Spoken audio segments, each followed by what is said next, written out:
Peter Matthews was a chief inspector in 1957 when a Lewisham train crash killed 90 and injured 175 passengers. One woman was told her husband was dead, he was in hospital. One man was told his son was alive, he was in the mortuary. Ever since, Chief Constable Matthews has given disaster management and casualty information top priority. The main lessons we learned from Lewisham were, one, the lack of administrative training, two, the lack of equipment to do the task, and three, the lack of coordination between all the services.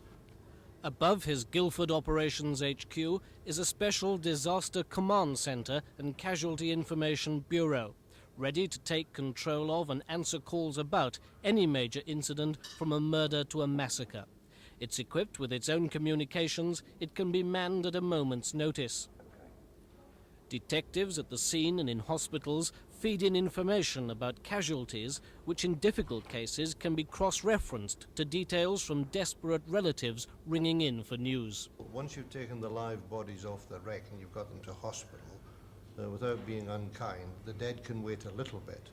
And then when you get your administrative machinery working through your casualty bureau system, then you can advise the community.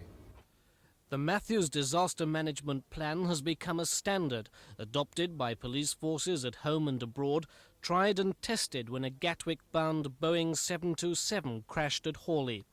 50 passengers were engulfed by flames and identified only as a charred mass. It was tried and tested again by an IRA bomb in a soldiers' pub at Guildford. 5 were killed, 65 injured. Among chief constables, Peter Matthews has been in the forefront of the drive against terrorism. In 1955, he led a police dog team against Ioka guerrillas in Cyprus and has always maintained his interest and faith in police dogs. Well, my honest opinion is this: dogs are the best innovations in the introduction of fingerprints. Any police force without dogs anywhere in the world is missing out. In a distinguished career, Sir Peter has seen a welcome revolution in police communications. In stockbroker Surrey, a steady rise in the crime rate and a cash crisis that's limited the number of policemen to deal with it.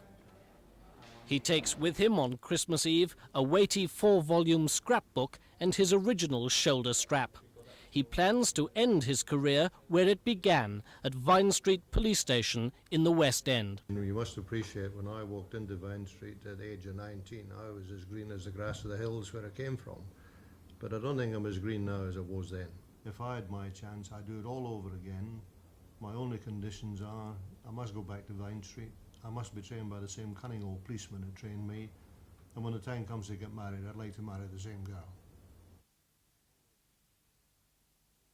Do it all over again. My only conditions are, I must go back to Vine Street. I must be trained by the same cunning old policeman who trained me. And when the time comes to get married, I'd like to marry the same.